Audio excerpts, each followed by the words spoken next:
Bienvenida, Samantha. Muchas gracias. Hola, gracias a ustedes. Buenas tardes. ¿Sí me escuchan bien? Sí, buenas Ok, tardes. Buenas perfecto. tardes.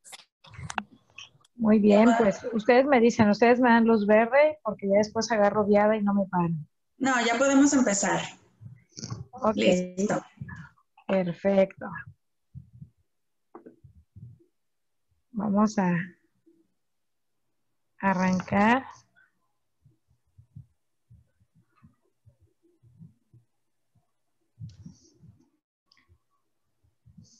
Nos quedamos en esta y habíamos iniciado la de los errores, pero creo que es muy importante que retomemos un poquito esto como introducción, ¿sí? Porque de hecho es una de las dudas más frecuentes que puedo hacer, ¿no? Para ayudar a mi hijo.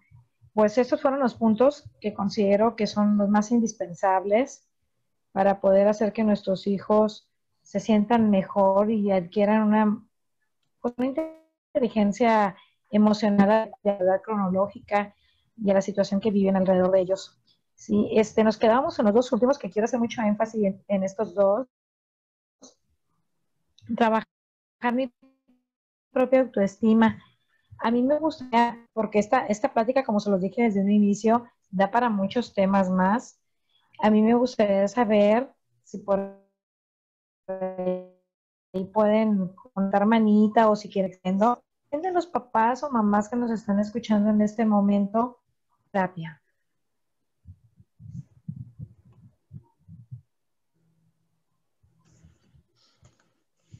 A ver, ¿alguno de ustedes ha ido alguna vez a terapia o ha tenido el contacto con algún proceso terapéutico en algún momento de sus vidas?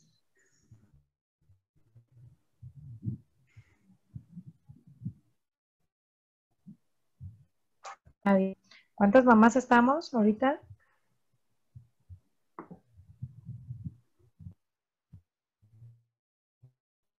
¿Cuántas somos en total, maestra Betty? Hay una zona. Ok, de las 9, bueno, exceptuándome a mí, de 8 que hay aquí, ¿quién ha ido a terapia? Incluyendo las maestras. ¿Quién ha ido a terapia?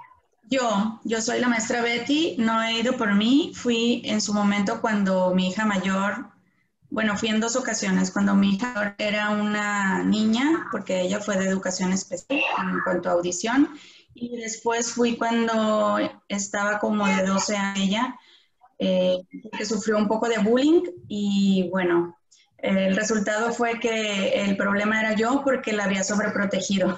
Ese es el resumen, pero sí, sí acudí a una terapia para ayudar a mi hija. Ok, ¿alguna otra de las maestras o madres de familia? Yo también he asistido. Ok, ¿quién eres tú? Cintia Guevara. Hola, Cintia. Es Pues, maestra ella, es perdón. maestra. Sí. Muy bien, a ver, Cintia, ¿tú acompañando a alguien? Yo fui, pero cuando era niña. Ah, ok.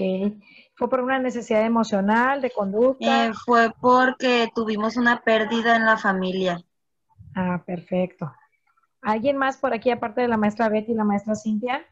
Mamás sean valientes, porque yo también he ido a terapia. Yo también trato de ir cada que siento que los chakras se me desacomodan, yo tengo ahí mi recurso para rápidamente hablarle a mi amigo con el que yo asisto y que él me dé ahí mi acomodo de emociones, porque esto es algo básico. Les pregunto esto y creo que es importante, porque si de por sí ha sido complicado generar el hábito y la costumbre de asistir al dentista inclusive 2 veces al año, ahora imagínense ir al psicólogo, nadie lo hace. De repente ya llevamos a nuestros hijos, bueno, porque regularmente las mamás así somos. Nosotros nos dejamos para el último y llevamos a nuestro hijo o nuestra hija porque él es el que lo necesita y lo llevo al dentista porque ya trae la caries que ya se está quejando de dolor. Pero no fui yo quien lo llevó a un proceso, siendo atendido por un odontopediatra para estar haciendo aplicación de flúor y detectar si hay alguna caries a tiempo. Pero no lo hacemos. ¿Ustedes creen que a pesar de ser 2020, en esta época la terapia con algún psicólogo. Lamentable y tristemente no. Y como se los comentaba la semana pasada, esto es algo que si muchas de nosotras, de las que estamos aquí ahorita, o varones o mujeres, pues quizás muchas de nuestras emociones y quizás muchas de nuestras situaciones actuales estuvieran más controladas o supiéramos mejor manejarlas. Pero obviamente nuestros padres no nos enseñaron cómo hacerlo, no nos dijeron cómo, no había ese camino porque no existía. Tan es así que yo, en tercero de prepa, siempre platico esta experiencia, fue cuando supe que existían los psicólogos, que la psicología era una carrera seria y formal. Yo no sabía hasta antes de tercero de prepa que eso existía, porque no habían esos anuncios alrededor de mí o esas personas con esta profesión cercanas a mí. Ahorita me imagino que para mis hijos es de lo más común saber que existe un psicólogo porque tienen una mamá psicóloga. Para mis sobrinos, pues tienen una tía psicóloga. Además que en los colegios y escuelas a las que asisten siempre ha habido un departamento de psicopedagogía o hay anuncios por donde quiera de un psicólogo. Papás, recalcaba y lo hago de nuevo. ¿Cómo puedo trabajar o hacer que mi hijo genere una autoestima adecuada si yo no he hecho lo mío? Si yo no he hecho mi parte. Y esta es la parte con la que quiero arrancar el día de hoy porque creo que es determinante el saber que algunos no ocupan ir a un proceso de terapia, ¿no? Algunos a veces por enfrentarse a situaciones muy difíciles de la vida, aquí sí como dicen vulgarmente a trancazos, aprenden, maduran y toman mejores decisiones. Pero digo, si tengo la posibilidad y la oportunidad de alguna persona de confianza con quien asistir, no se detengan y no se esperen a que la olla de presión estalle antes de buscar esa ayuda, porque estando ustedes bien, van a estar bien sus hijos, van a estar bien su familia. Como esposas van a tener muy contento a su marido, porque ustedes van a estar muy estables emocionalmente, ya que habrá que reconocer que las mujeres somos muy vulnerables a estados de ánimo muy variables. ¿Por qué? Porque nos regimos por hormonas, cosa que los varones tienen mucha mayor estabilidad que nosotras. Y además de que nos regimos por hormonas, durante las diferentes etapas de nuestra vida, la manifestación de nuestras emociones es diferente dependiendo de lo que estamos viviendo o experimentando a nivel orgánico y contextual. Y cuando las dos cosas no son favorables, aguas, porque esto sí es una locura. Por ahí me decía una vez mi ginecólogo el año pasado que fue a su consulta, me dice, ¿cómo se siente? Me dice que después de esa cirugía, muchas mujeres llegan enloquecidas porque te retiran todo lo que es el aparato reproductor femenino, entonces la segregación de hormonas se ve muy limitada y las mujeres llegan ya queriéndose divorciar o el marido ya no la soporta. Entonces, en verdad, fíjense qué vulnerables somos, qué gacho y qué desventaja tenemos ante los demás, porque en realidad no todo es intención o decisión, sino a veces también es una cuestión orgánica que nunca checamos.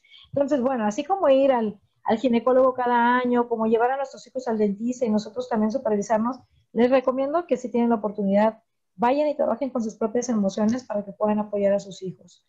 También había el último punto, el demostrarle tu amor. Yo por ahí les ponía un ejemplo la semana pasada de cómo de repente yo veo papás que están ausentes todos los días, todas las horas del día, trabajando arduamente, pero que demuestran su amor con un iPhone, con un carro, con una muñeca muy cara, con ropa muy fina, con una gran fiesta.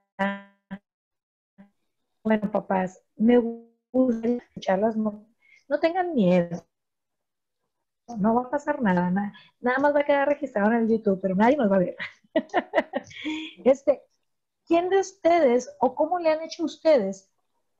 ¿Cuál ha sido su técnica para demostrarle el amor a sus hijos, haciendo a un lado las cuestiones materiales? Díganme algún ejemplo de cómo lo han hecho. Me gustaría escucharlas.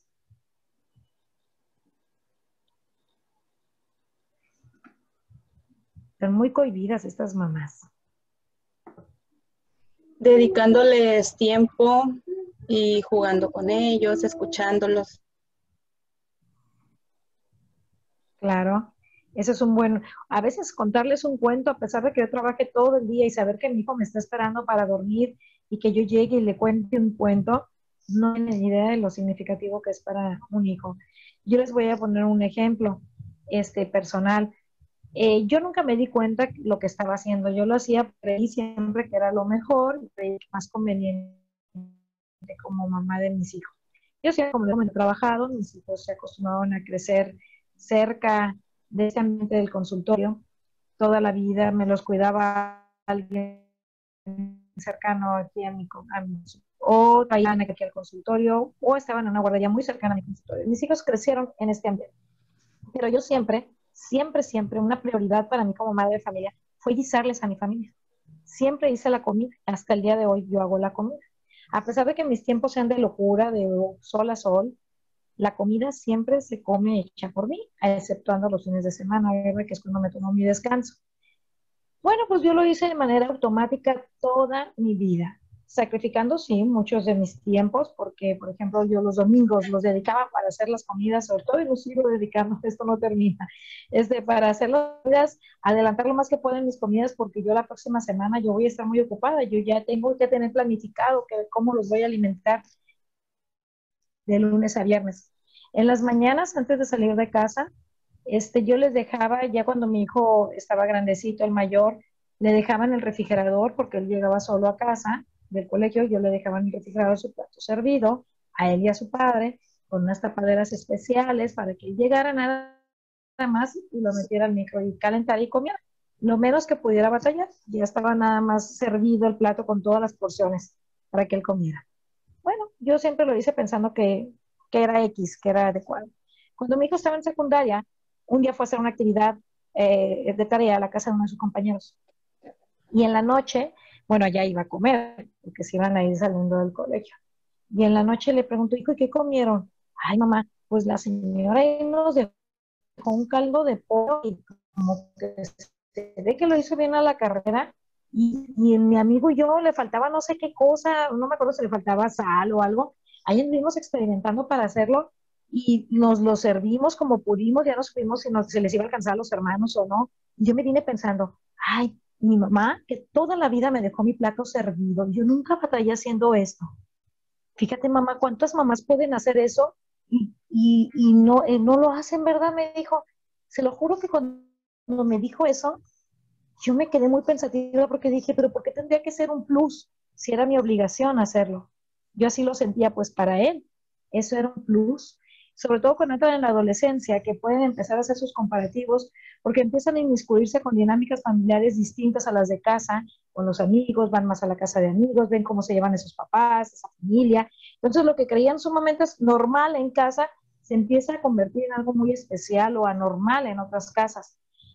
Y él me dio esa lección que la verdad la recuerdo como si fuera ayer, porque es verdad, o sea, para mí era común hacer eso y para él era un detalle de amor y de atención de mi parte. Entonces se dan cuenta que hay muchas cosas que podemos hacer por ellos que no necesariamente cuestan dinero, cuestan un poco de esfuerzo, sí, de tiempo, claro, de dedicación, pero sobre todo de amor. Y lamentablemente todas argumentamos, las madres sobre todo, que amamos, que lo que más amamos en la vida se llama hijos.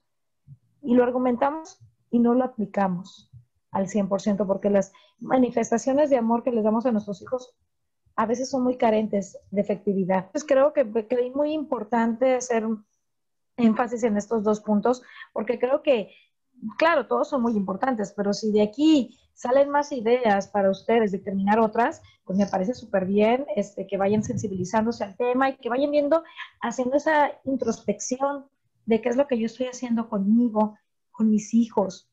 Porque tengo otro puño de mamás que no trabajan, digo, ya son minoría, pero hay mamás que no trabajan. Y aún así, nunca se dan el tiempo de dedicar tiempo de calidad para sus hijos.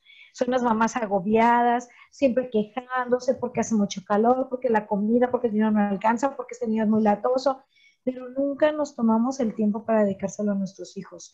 También se los comentaba la semana pasada, a veces salí con ellos una vez, aunque sean 5 hijos, 4, 3, dedicarle ese tiempo especial, esa media hora, esa tarde, a uno de nuestros hijos ocasionalmente también es muy retroalimentante para ellos. Ahora sí vamos a la siguiente, que eran los errores.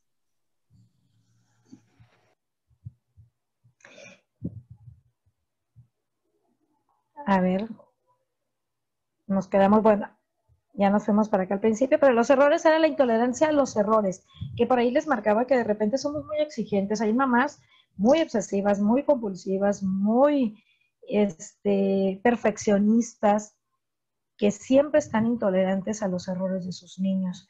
Saben, hay mamás de todo, pero donde yo más a veces lo observo, más frecuente es en la mamá madura, en la mamá que fue madre a destiempo o que llega a la maternidad de su vida después de los 35, 38 años. Es como ella ya tiene un estilo de vida tan estructurado, tan armado y practicado durante todo ese tiempo, le es muy difícil adaptarse a las necesidades de su niño o de su niña.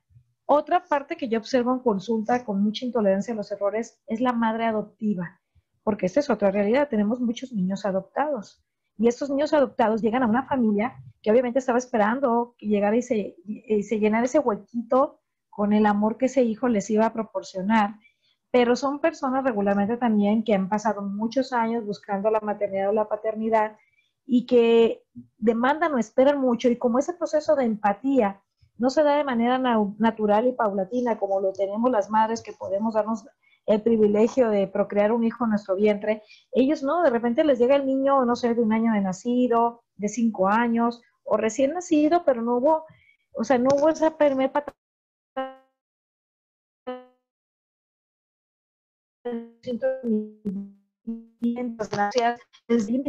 Entonces, esta mamá le cuesta mucho más tiempo de trabajo llegar a sentir esto y es mucho más demandante y exigente con ese niño.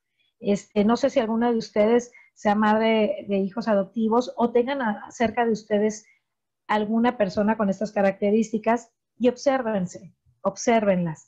En realidad son personas muy perfeccionistas, quieren un hijo perfecto porque habían idealizado aquel concepto de hijo que cuando llega, pues resulta que no es, y más si le sale con alguna necesidad educativa especial, chanfles, porque si uno como madre biológica de repente te cuesta tanto que te caiga el chip que tu hijo tiene esta necesidad, ahora imagínate ese niño que yo no procreé, que no conozco su genética, que no sé por qué se está comportando así, que es un proceso de investigación que me va a llevar quizás 5 años, 10 años o quizás toda la vida para poder entender a mi hijo por qué ese comportamiento.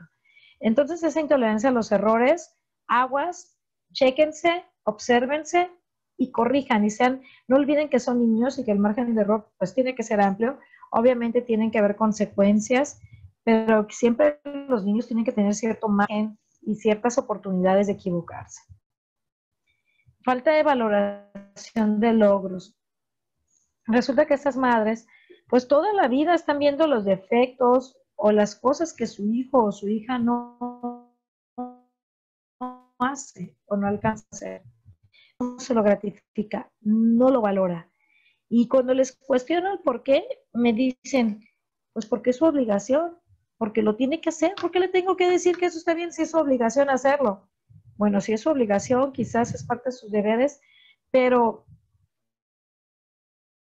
lo va a repetir y se va a dar cuenta que estás valorando o apreciando ese esfuerzo que él está teniendo. Por ahí también llegamos a mencionar, ¿no? Las comparaciones, que, caray, bueno, en mi casa, por ejemplo, con mis padres, esto era el pan de cada día. Mi papá siempre tenía catalogado quién era el más tonto, el más listo, el más gordo, el más flaco, el desnutrido, y cuesta después tanto trabajo quitarnos esas etiquetas que la misma sociedad, y peor tantito, a veces los propios papás, les implementamos a nuestros hijos. Y al etiquetarlo yo misma como madre, pues obviamente al profesor se le va a hacer mucho más sencillo etiquetarlo, ¿verdad? Entonces esas comparaciones que se dan en la escuela, se dan, por ejemplo, cuando hay hermanitos en el mismo colegio, que les toca la misma maestra, de repente se le sale la maestra y dice, ay señora, nada que ver Lupita con Mario, ¿verdad? Ay, Mario también portadito que era, y Lupita, ay, no se aguanta Lupita. Bueno, hay que tener mucho cuidado. Y si la maestra está cometiendo ese error, que es humana y lo puede hacer, yo como madre tengo que decirle, sí maestra, lo que pasa es que mis hijos son únicos, cada uno tiene una forma de ser distinta. Le agradecería mucho que reforzara las cualidades de Lupita y no le viera esos, o sea, no reforzara sus malas conductas, porque yo estoy trabajando mucho en ello. Pero si yo no estoy preparada para detectar y saber defender esa situación en mi hijo, pues obviamente ese niño va a ser sumamente reforzado en ese tipo de comparaciones. La falta de la comunicación asertiva. Comunicarnos con nuestros hijos, muchos me van a decir, es que yo sí me comunico con él. Yo siempre le pregunto cómo le fue en la escuela, qué hizo. Bueno, pero en realidad es asertiva tu comunicación. ¿Es certera? ¿Estás aplicada correctamente? ¿O tú crees y tú infieres que te estás comunicando correctamente con tu hijo? Entonces, ahí hay otra chambita que les voy a dejar. Comunicarse asertivamente, ¿sí? Etiquetarlo, que va unido a la comparación, como se los decía. En el momento que lo estoy comparando, le estoy asignando una etiqueta, un calificativo. Y mi hijo se la va a creer. Cuando hay psicólogos que trabajan mucho, por ejemplo, con el sobrepeso o con las drogas, con las personas especialistas en adicciones, y cuando les investigas su pasado, pues esta personita te cuenta, pues es que mi mamá siempre me dijo que yo iba a ser la gorda y que era súper tragona, que desde que nací soy bien tragona. Y yo además siempre fui gordita. Y mi mamá me decía que no importaba, que ella sí me quería, que al contrario, entre más pachoncita mejor. Entonces también esas etiquetas, después cuando esa persona, no digo que no lo pueda lograr vencer, claro, todo se puede en esta vida, pero después de que esa persona le va a costar mucho trabajo poder quitarse esas etiquetas y salir de esos mamelucos que nos rodean de como escudo protector o de etiqueta y que queremos quitarles el cierre y no podemos para salir y ser una nueva persona. Cuesta mucho trabajo y después lo lamentamos y nos damos cuenta como padres. También hace días tuve una plática con una abuelita que está muy, muy preocupada porque ella es madre del varón y su nuera y el hijo. Aparte que hay violencia intrafamiliar entre ellos como pareja, son muy violentos y muy agresivos con sus hijos. Entonces, en algún momento atendí a ese niño y ella está muy preocupada porque la semana pasada, antepasada, hubo una escena sumamente dramática en la que la mamá golpeó delante de los abuelos paternos a la niña y la fulgoneó y le insultó y le dijo un montón de cosas.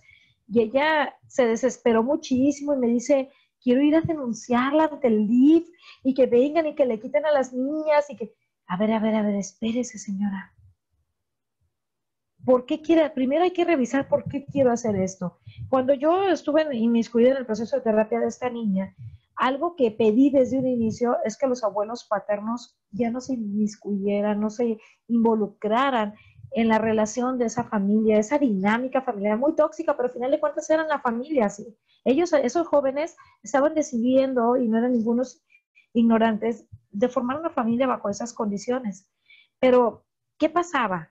Que esta abuela paterna, hay tantas culpas como madre, porque toda la vida le etiquetó, bueno, perdón, le acuachó, le sobreprotegió tanto a ese hijo, que ahorita que se está dando cuenta de todos los errores que como adulto está cometiendo su hijo, ella se siente corresponsable y cree que con meter las narices y querer corregir ella cuando ella ya no tiene autoridad para hacerlo, así de triste es esto, porque ahí es el padre y la madre y es la historia que les toca vivir a esos niños.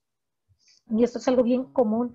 Vienen las abuelitas bien preocupadas, es que mi hija, es que mi hijo hace esto, es que, híjole, pero es que son nuestras culpas, papás, por todo lo que hicimos o debimos haber hecho como papás de nuestros hijos y no haber desarrollado en ellos esa inteligencia emocional.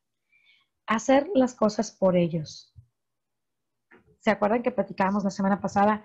Que hay tantas cosas que nuestros hijos pueden llegar a hacer y que están aptos para hacer, pero que ni nosotros mismos lo sabemos, ni nosotros mismos se los pedimos, ni los entrenamos para que lo demuestren.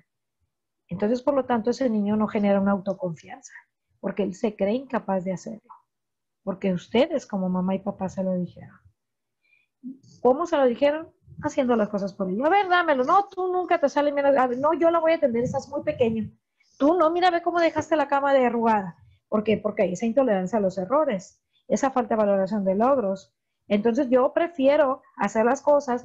No me dicen, es que después termino haciendo la doble. Bueno, pero es parte del entrenamiento, para que él aprenda. Va a llegar un día en que tú ya no lo vas a hacer y que ella o él lo va a hacer solito porque tú le diste los recursos y le enseñaste cómo hacerlo. La falta de control de nuestras emociones. Todos, como lo he venido manejando, tenemos un pasado que se formó nuestra personalidad, un carácter a través del contexto que nos rodeó y con ello hay a veces un descontrol de esas emociones. No sabemos regular las emociones. No sé si alguno de ustedes, quiero pensar que la mayoría por la edad en que están sus niños, vio la película de Intensamente. ¿Sí la vieron? ¿Sí? Bueno, esta película precisamente de eso habla, esa regulación, ese autocontrol de las emociones. Si vieron esa película, Alegría quería todo el momento y todo tiempo estar ella teniendo el control de las emociones de Riley, que era la niña, el personaje principal. Porque ella consideraba que la niña tenía que mantenerse siempre alegre, que esa era su función como emoción de la niña. Entonces, cuando la niña se accidentaba, se caía y tenía que llorar, ponerse triste, tener un momento desagradable, Alegría venía y sagrado y tomaba, pero no, esa falta de control de nuestras emociones lo representan en esa película tan bonito. Yo la fui a ver, yo creo que es la única película que he visto 2 veces en el cine. No soy de repetir películas, pero fui 2 veces a verla. No esperaba, para empezar, que fuera una película con tanto mensaje y para los que estudiamos la psicología, yo creo, y más que trabajamos con niños, nos mega encantó. Entonces, ¿qué pasa? Representan a través de una torre de control. Si no han visto la película, se la recomiendo y siéntense con sus hijos a verla. En una torre de control, cómo deben de estar acomodados en sus posiciones esas 5 emociones principales: desagrado, temor, alegría, tristeza y furia. Tener la manifestación de una de esas 5 emociones no es malo, es parte de ser humanos. Pero si yo le permito y le doy escenario total a una de esas emociones por mucho tiempo, es donde yo ya me voy a descontrolar, es donde yo ya no voy a estar muy cuerda, porque yo luego les digo, a ver, ven ahí a los pobres indigentes que quedaron ahí en el vuelo del águila en las calles, ellos platican solos, están bien contentos, a ellos no les importa que no tengan que comer, dónde van a pasar la noche, qué ropa traen, si va a llover, si no va a llover, si hace calor, si no hace calor, si hay agua, si no hay agua para bañar. Ellos andan en la locura total. ¿Por qué? Porque tienen disparadas sus emociones, dejaron de tener equilibrio en sus emociones. Y la película sí lo representa, esa torre de control. O sea, cuando yo no tengo control de mis emociones, voy a darle cabida y escenario total a una de ellas y va a predominar y entonces no va a ser saludable ni para mi hijo, ni para mi hija, ni para mi esposo o mi pareja, y mucho menos para mí como persona. Voy a tener problemas en casa, en mi trabajo. Entonces, aguas. Si no han visto la película, se las dejo también de tarea. Las fortalezas, dice, y las cualidades. Entre los 0 y 2 años, los niños regularmente tienen más confianza, son más confiados que desconfiados. Y obviamente la cualidad básica es la esperanza. Que por tener ellos más confianza podemos tener la esperanza de hacer muchos cambios en ellos. Cuando los niños cumplen 2 años y oscilan entre los 2 y 4 años, hay más autonomía, sienten menos vergüenza y su cualidad básica es mayor voluntad de hacer las cosas. Cuando tienen de 4 a 6 años, que es la edad de los niños del Kinder Albi, tienen más iniciativa, menos sentimientos de culpa y tienen como cualidad básica mayor propósito. Entonces aquí hay que recalcar esta parte muy, muy importante, porque a veces esa iniciativa la cortamos nosotros mismos. Y empezamos a enseñarles a sentir culpa, cuando ellos a esa edad ni les importa andar en calzones en la calle, o que llegue la abuela y los vea desnudos porque van a meterse a bañar, o sea, ellos no sienten esto, no tienen esos sentimientos de culpa, o si se pelearon con el primo, el hermano, después sentirse culpables, claro que no, ellos todavía no la conocen, se las vamos a ir enseñando a nosotros. Y ya en la etapa de primaria hay más laboriosidad, menos inferioridad y más capacidad, obviamente, de hacer las cosas, porque hay más fuerza física, ya el niño va adquiriendo mayor fortaleza y puede hacer muchas cosas. Y en la adolescencia, este joven va adquiriendo mayor identidad, su difusión es menor, empieza a tener complicaciones para explayarse, para difundirse, y una de sus cualidades es que, a esa edad somos los amigos más fieles Y cuando tenemos una muy buena relación con el puberto adolescente, nos va a defender como papá y mamá a capa y espada porque hay una fidelidad total, cosa que es complicada llegar a la adolescencia y que suceda. Pero entre ellos como amigos es olvídate, a veces te anteponen a un amigo que a ti. Dejas de ser lo más importante en sus vidas porque se convierten en los super amigos. ¿Sale? Vamos con la siguiente. Ok, aquí va otro cuadrito muy bonito que son las emociones.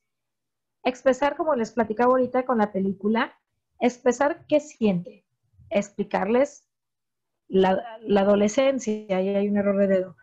No estás solo,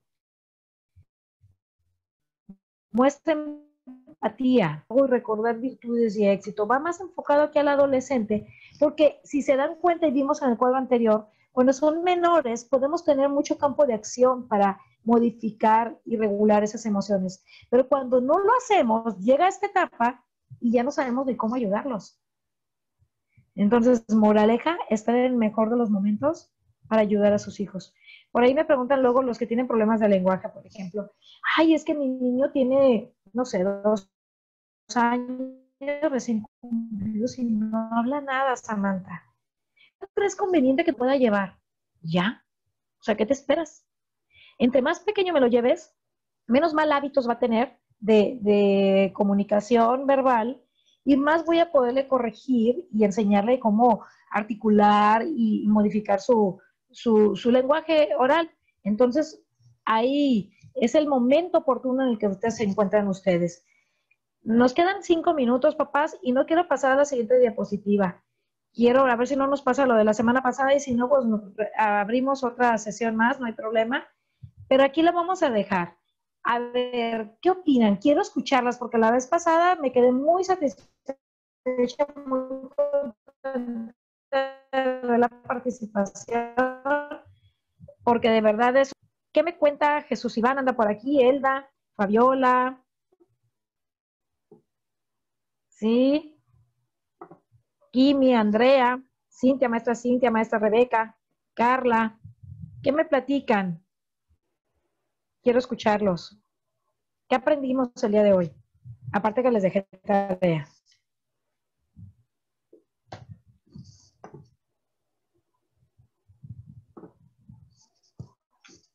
¿No aprendieron nada? Nada aprendieron. A ver, díganme. Nos quedan como 4 minutitos, muy buenos.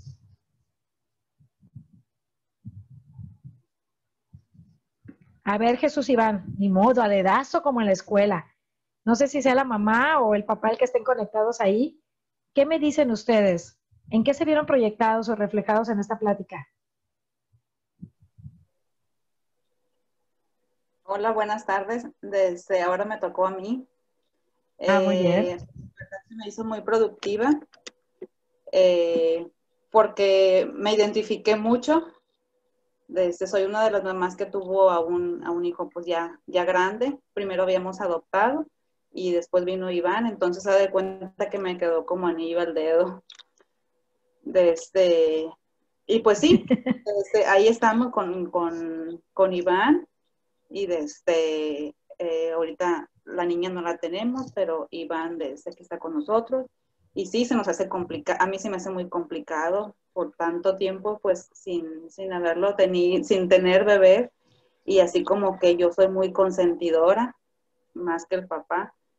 Pero sí he aprendido de que pues no todo es material. Él a veces es feliz con que le digamos, ¿sabes qué? Vamos a ir con tu abuelo. Y para él es un premio, o sea, o con tu abuelita. Entonces, ahí estamos trabajando en eso. Muy bien, pues muchas felicidades y qué bendición tan grande, ¿verdad? Como Dios recompensa. Y, ¿sabes? Yo tuve una familia que adoptaron al mayor, yo atendía al mayor y después tuvieron a uno cuando el niño mayor tenía como 6 años, estaba como en primero de primaria y después se aventaron el tercero, así que aguas, ¿eh? Ajá, sí. Después era loca esa matriz. Así es, así es. A ver, ¿cuánto tiempo nos queda, maestra? 1 minuto. Si gustan, cerramos sesión y volvemos a abrir otra. ¿Sí? Lo hacemos para que no nos dejen hablando. De acuerdo, abrimos otra. Ok, no te escuchas. Elvis. Elvis, ok, Elvis. A ver, Elda, me gustaría escucharte, Elda. Ni modo, como los niños ya les dije, porque no se animan, les desechivean. A ver, Elda, ¿qué me cuentas?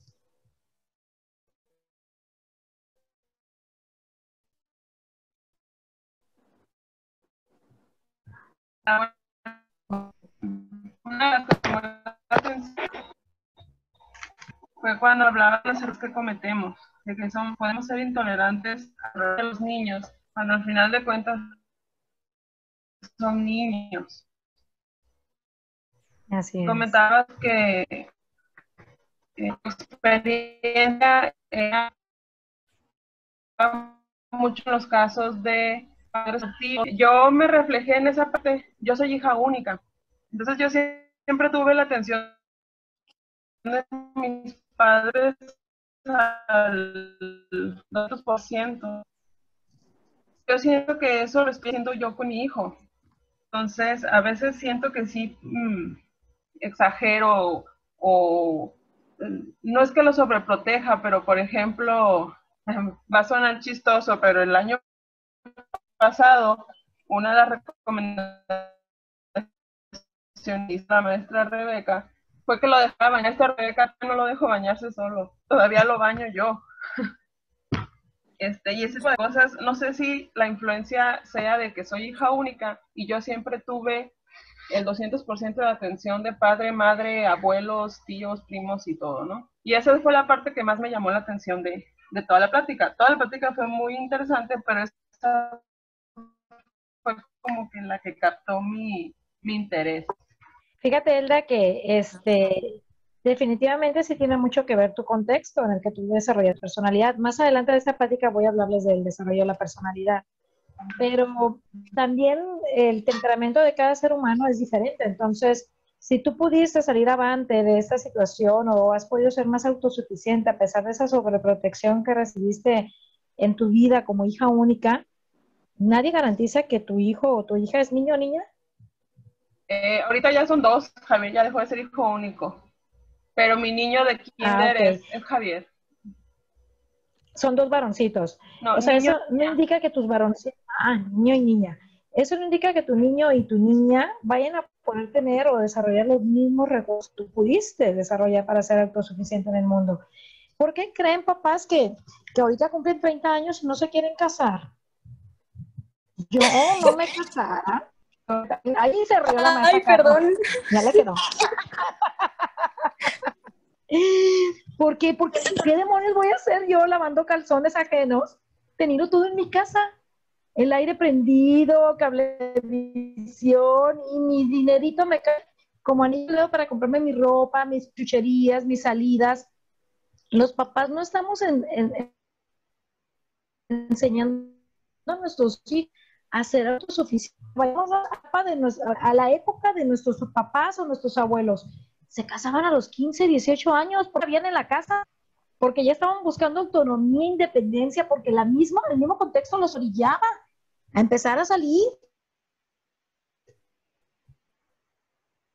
Pero muchas chicas pues se casaban de 14, 15 años porque el contexto era diferente, no había preparación académica, era muy limitada para ellas y sus aspiraciones también eran muy limitadas, las oportunidades laborales eran muy limitadas. Entonces ahorita las mujeres tenemos un amplio campo de acción laboral y profesional, pero ¿y los chavos? No, pues que voy a andar agarrando responsabilidad, andar manteniendo gente, ¿verdad? Sí, aquí viene a gusto. Y luego, si hablamos de intimidad, antes que era algo que se limitaban las relaciones sexuales, no que no existieran, siempre existieron entre los novios, ahorita es como que lo más común y normal. Si tengo todo, tengo a la novia, tengo al novio, tengo el carro, tengo la casa, llego, mi mamá me sirve la comida, existencia, por supuesto, buscando compromisos. Es algo que a nivel inconsciente estamos generando en ellos esa falta de necesidad de crecer como personas. Y no es que seamos malos papás, como lo decíamos la semana pasada, el poema ese de la mamá más mala del mundo, a ver si luego lo seguimos, maestra Betty, y se los compartimos por aquí para que lo leamos juntas. En verdad es maravilloso tener a la mamá más mala del mundo.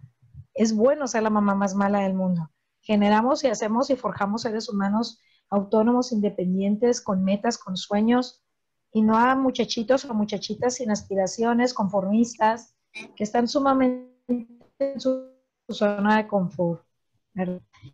A ver, Fabiola, le tocó Fabiola, mamá Fabiola. Buenas tardes. Vamos, ¿sabes? Bueno, pues mi caso. Yo siento que soy muy exigente con la niña a veces. Tengo una niña de 5 años y sí, a veces soy muy exigente con ella. Soy muy apapachadora por un lado, pero para atrás, para sus cosas de ella, soy muy exigente. No sé si estoy bien o estoy mal. Yo soy de la idea de que la niña la tengo que educar como si el día de mañana no fuera a estar yo. Pues no está mal, pero ¿qué tanto en realidad se te olvida que es una niña, ¿no? Y que la edad que tiene, ¿qué tanto le estás demandando que haga ciertos niveles que a lo mejor no está todavía preparada física y mentalmente para llevar a cabo? O sea, aunque te diré, a veces... Eso, a ver, todo es relativo a las cosas que ella puede hacer. Recógeme, ya te doblé tu ropa, guárdala tú en tus cajones. Recógeme tus juguetes, recógeme tus zapatos. Juguete que no sea en su lugar, se va a la basura. Soy muy de ese tipo de cosas. No cosas que no pueda hacer, cosas que yo sé que sí puede hacer. Ok. Más adelante en la plática van a ver hay unas diapositivas donde estar también como papás. ¿Sí me escuchan bien? Porque aquí dice que está fallando mi conexión. ¿No me he trabado? ¿Me han visto bien? De que cómo es que, en qué categoría de papás estamos, ¿no? A lo mejor ahí ya cuando lleguemos a esa parte, ahí te puedes autoevaluar y regularte un poquito nada más. Está súper bien que le exijas y si la niña tiene la habilidad, te puede dar, obviamente. Kimi, ¿qué me dices, Kimi?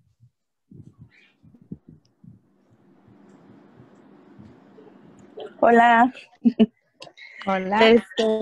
No, pues igual que Elda y yo nos identificamos mucho porque pues las dos somos hijas únicas y sí es cierto, yo también todavía no dejo que se bañen solas mis hijas. Apenas ayer, porque ellas me dijeron, no mamá, ya nos tenemos que bañar solas porque ya estamos grandes. Y pues ahí me estuve siempre, y tállate bien aquí, y tállate bien allá. Igual cuando van a hacer, yo soy muy, que me gusta mucho hacer manualidades, por ejemplo, para recortar, tiene que quedarme por la rayita. Y me desespera mucho que lo corten por la rayita y termino quitándole siempre las tijeras. Y pues es un ejemplo, ¿no? Pero sí tenemos que soltarles un poquito Por ejemplo, y eso está darles la súper bien. confianza. Ese ejemplo está maravilloso, Kimi. Te lo agradezco mucho porque ¿cuál es el mensaje a nivel inconsciente que le estás dando a tus hijas? Cuando le quitas las Que tijeras no y le pueden quitas lo que está hacerlo recortando. ellas. Que son unas Que ellas no lo inútiles, pueden que no hacer. saben hacer las cosas, que no pueden, que están limitadas. Fíjate todo lo que les estás diciendo a nivel inconsciente. Y llega un momento que se lo cree.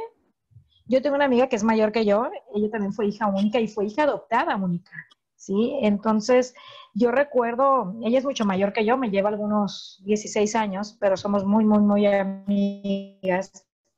Una vez fui por ella, íbamos a ir a un mandado, llegué por ella a su casa, su papá, en cuanto ella sacaba el carro, corría a la cochera a abrirle la cochera.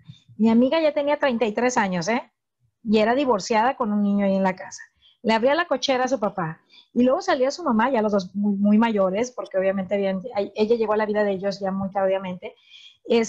La señora salía y no se quedaba a gusto para que se subiera al carro hasta que ella le sobaba la falda, así como que alisándosela, para que no llevara ninguna arruguita y le acomodaba el cabellito y acá la areta se te lo trae chueco y que no sé qué. Y ya como muñequita se subía mi amiga y ya nos íbamos. Claro, ella jamás cocinó, ni se ensució sus manos lavando un baño, ni nada de eso. Llegó el momento, porque tenía que ser, los señores eran muy mayores cuando ella llegó con ellos, que los señores envejecieron, enfermaron. Fue muy afortunada y ellos muy afortunados porque cayeron en cama por un largo tiempo los dos, además de su madrina, que nunca tuvo hijos y que la tenía también sumamente sobreprotegida. Lo que no le daba el papá o la mamá lo completaba la nina. Entonces ella cuidó de los 3 viejitos, fueron como 10 años, la verdad, una etapa muy difícil para mi amiga. Fíjense nada más de qué manera tan complicada ella tuvo que aprender a hacer las cosas, bajo qué circunstancias. Porque al mismo tiempo que tuvo que aprender a guisar, tuvo que aprender a limpiarle el pañal a su mamá y a su papá, a poner un suero, a inyectar, a solucionar muchos problemas que se suscitaban con la salud física de sus padres y de su niña. A los 3 los tuvo ahí. Su niño estaba en secundaria preparatoria en esa época. Entonces fue claro que aprendió, claro que sabía ella que tenía que echarle todos los kilos, que era el momento de recompensarles todo lo que había recibido de ellos, pero fue un momento muy desesperante y muy pesado, que no todo el mundo tiene los recursos emocionales o el temperamento para sobrellevarlos. De otro, o tira la toalla, o se anda suicidando, o se deprime, o no sé, no. Ella, gracias a Dios, salió avante y pudo, pero no podemos jugárnosla con nuestros hijos a saber si de verdad van a poder enfrentar esto. Ya están todas las mamás, ¿verdad? Ya nada más me quedaban las maestras, ya todas participaron, ¿verdad, maestra Betty? ¿Sí? Bueno, pues con esto nos quedamos y nos vemos la próxima semana. ¿Algo más que quieran agregar las maestras? Me encantaría escucharlas. La maestra Carla ya sé que se identificó, pero allá las maestras Betty y la maestra Rebeca.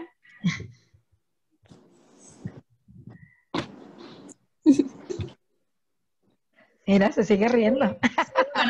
Ahorita le va a arrebatar a su mamá. En esa parte sí me identifiqué un poco porque mis papás siempre me hicieron muy independiente. Desde que estaba chiquita, ellos los 2 trabajaban, entonces a veces me quedaba con mi hermana y ella era la que me ayudaba y así. Fuimos creciendo y ya cada quien hizo sus cosas por su lado, pues entonces sí estoy en eso de que yo no me quiero casar, ni yo no quiero tener hijos, y yo no quiero nada porque, no sé, se me siento a gusto así pues como estoy. Pero de ahí en fuera todo claro, bien. Es más, no me quieres adoptar. Claro. A ver, Rebeca. Yo me identifico. Yo veo a las maestras ahorita y se los he dicho a ellas en persona y lo digo ahorita, ¿no? Las veo a todas ellas como si fueran mis hijas porque hay unas, Carla, por ejemplo, es de la edad de mi hija mayor y bueno, creo que se identificaría también mi hija con esto porque están viviendo una etapa muy padre, muy padrísima porque, y diferente, y no es tanta la diferencia en generacional, pero sí lo que nos tocó vivir. La mayoría de las personas de mi edad pasamos de la casa de los papás, aunque hubiéramos trabajado, directamente a ser ama de casa y esposa, ¿no? Y ellas, me refiero a las nuevas generaciones, mis compañeras de trabajo, pues no todas, ¿no? Pero hay unas que pasaron ya, todavía aunque vivan con sus papás, pero están en una etapa muy cómoda, muy buenísima porque pueden planear hacer con su vida muchas cosas que uno, pues a esa edad yo ya tenía 2 hijos, por ejemplo, que aunque quisieras, por tu cuerpo es joven, pero tienes 2 boquitas ahí que alimentar y que dices tú, pues no, mejor no voy al cine y mejor compro los pañales y la leche y así, ¿no? Entonces sí veo que está muy padre esa etapa. Y también me identifiqué en el aspecto de que por lo mismo que fui mamá muy joven, y vuelvo al ejemplo de mi niña Ané, pues yo la sobreprotegí. Ese fue el gran error que hicimos toda la familia porque fue primer hija, primer nieta en las 2 familias. Entonces llegó el momento en que cuando ella llega a ser la adolescente, pues sufrió bullying, obvio, no sabía hacer muchas cosas porque yo no se lo había dejado. Cuando yo acudí a esa terapia de la que hablé al principio, yo pensaba que me iban a decir algo al respecto de mi hija y resultó que la que estaba sumamente mal era yo y a la que le dejaron las tareas fue a mí. Y fue inmensamente horrible tener que dejar a esa edad, cuando yo la tenía acostumbrada a subirla al carro, llevarla, traerla, controlarle todo, a esa edad suéltala, déjala ir en camión urbano, aunque tú la puedas llevar, déjala que se vaya. Déjala que interactúe con niños que te gusten, que no te gusten, no importa, que ella necesita hacer eso. Entonces fueron lágrimas de sangre que me costaron porque yo decía, sí, cuidándola, le va como le va ahora solita. Y bueno, ya la historia cambió, no es un trabajo terminado, yo ya no voy a terapia, ella sigue yendo, pero pues ya por cuestión de ella solita ya es una adulta, porque trabaja y todo, y ella sola se está, pues trabajando en ella, ¿no? Y yo a la vez, pues, tomando muchas escuelas para padres para poder entender, porque uno lo primero que dice es que yo soy la mejor mamá porque yo les lavo, les cuido, les compro, les traigo el moño y demás. Pero a la hora de la vida real, pues no. O sea, ahí fue el trancazo que uno se da y puede ser muy buena en muchos aspectos, pero hay aspectos de tu vida que tienes que mejorar y eso fue uno de ellos, ¿no? Por darle al violín, le di al violón, como dicen vulgarmente. Y bueno, la historia ya fue otra, bendito Dios, ahí vamos todos, pero sí me identifiqué mucho y también me encantó y no he visto ni 8, ni yo creo como unas 20 veces la película de Intensamente y cada vez que la veo le veo nuevas cosas y yo también la recomiendo. Muy bien. Y ya no nos falta la maestra Rebeca, que ya por lo que veo en pantalla ya tiene un niño chiquito. No sé si tengas más hijos, maestra. Hola, buenas tardes. Sí, tengo 3, uno de 8, una de 4 y 2 de 1 y medio. Yo lo que les quiero comentar es que yo sí me sentí identificada, pero de momento en mi persona, porque yo fui esa niña que se quedó sin mamá a los 6 años. Entonces yo estuve con unos tíos, luego con otros y con otros y con otros como pelotita de ping pong, hasta que hubo una tía que es política, que no era ni hermana de mi mamá ni de mi papá, que fue la que dijo, ya estuvo bueno de que estas 2 niñas anden así, porque ni siquiera andábamos juntas, mi hermana y yo, nos separaron, y ella dijo, me las voy a traer, y fue la que nos ayudó y fue la que nos juntó, y de hecho había un proceso ahí medio difícil porque mi hermana sentía un tanto de rencor hacia mí, porque como yo fui la pequeña, al principio dijeron, pues yo me quedo con Rebeca, ¿no? Y la más grande no, nadie la quería porque pues estaba ya en la adolescencia y no querían batallar. Y pues ella nos juntó y al principio yo sentía que eran los más malos del mundo, como dice usted en su libro, porque me exigían demasiado. Y yo sentía que había llegado a la casa del terror. Pero ahora les agradezco porque la verdad fueron los que, aún a pesar de que viví en tantas casas, esa es la que yo más recuerdo, que fue mi casa del terror, pero fue la que me enseñó y la que siento yo que me forjó y la que me ha ayudado ahora pues como persona. ¿Se dan cuenta cómo cada quien tiene una historia diferente, pero todas llegamos a uno? O sea, al final de cuentas son historias paralelas que no se cruzan, muchas de ellas son muy opuestas, pero terminamos medular, que es la autonomía, la inteligencia emocional, la autosuficiencia, la independencia.